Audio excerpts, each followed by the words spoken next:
Informasi berikut ini bagi sebagian orang mungkin tidak disukai, bagi sebagian orang mungkin tidak diperdulikan, bagi sebagian orang lagi bisa membuat Indonesia negatif citranya di mata dunia. Beberapa jam setelah Indonesia memutuskan memberikan suara dengan pernyataan no atau tidak mendukung R2P di sidang PBB, Lembaga Keuangan Dubai dan beberapa lembaga keuangan yang rencananya mendukung Indonesia Investment Authority atau SWF ala non-MMT menarik mundur dukungan mereka. Sehingga rencana besar SWF bisa gagal seperti rencana pemindahan ibu kota yang melambat bahkan berkesan mulai dilupakan oleh yang melakukan inisiasinya. Pastinya banyak yang tidak percaya bahwa keputusan keberangkatan haji di Indonesia ke Mekah yang sudah 2 tahun ini ditunda adalah keputusan politik. Juga ketika tim All England kita tidak dapat izin bertanding, ini masalah politik. Tapi banyak yang tidak percaya, alias kebijakan politik Indonesia kental miring ke satu sisi membuat sisi berlawanan mulai dalam tanda petik melakukan sesuatu unjuk kekuatan. Akhirnya hanya Tiongkok yang BUMN-nya mau bekerja sama dengan BUMN Indonesia. Hanya vaksin Tiongkok yang besar jumlahnya yang mau disediakan untuk Indonesia. Adakah informasi sekilas ini ada benarnya atau praduga tak ada alasan seperti info yang disampaikan para buzzer bayaran ahli pecah belah bangsa ini? Apa itu R2P yang dijawab oleh Indonesia no dengan alasan yang mengada-ngada, lebih tepatnya maksa alias vote no-nya biar berkesan tidak membela kakak tertua Indonesia saat ini yang bernama Tiongkok. R2P adalah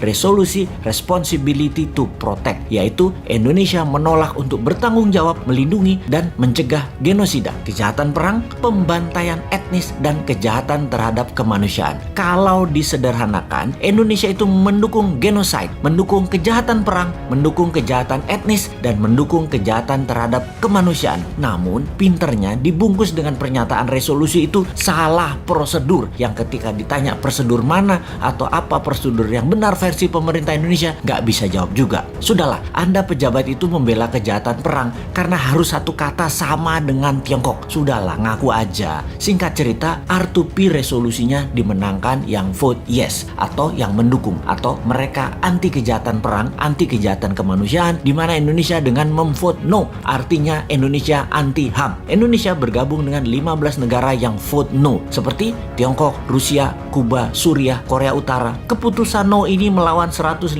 negara yang memvote yes, seperti Jepang, Amerika, Timor Leste, Malaysia, Spanyol, New Zealand, Australia, Myanmar, Filipina, dan lain sebagainya. Alias di regional, keputusan no Indonesia sejalan dengan keputusan kakak tertua Tiongkok yang berbeda dengan keputusan negara tetangga Indonesia seperti Australia, Papua Nugini, Timor Timur, Malaysia, dan Filipina. Hebat keputusan yang berani sekali itu. Ini sudah menunjukkan Indonesia nggak kompak dengan ASEAN dan regional tetangganya. Oke lah, apapun itu semuanya sudah diputuskan dalam politik luar negeri. Dan inilah yang jadi masalah ketika kebijakan negara beda dengan mainstream atau jalur utama. Jadi berhaji dilarang, mudah-mudahan bukan pesanan Amerika ke Saudi ya. Benar-benar mudah-mudahan karena alasan lain. Seperti apa? Duit hajinya nggak ada misalnya. Kepake sama proyek apa gitu. Ya mudah-mudahan bukan tekanan negara lain. Gawat soalnya kalau itu artinya. Jadi ketika banyak negara tarik diri, tidak kasih investasi ke proyek Indonesia, bukan karena tekanan negara superpower, tapi memang proyek investasinya tidak menguntungkan, atau bunga pinjaman IMF yang rata-rata negara lain dapat 4%-an, Indonesia 2% lebih mahal, sekitar 6%-an, sehingga bunga pinjaman yang dibebankan ke APBN hampir senilai 290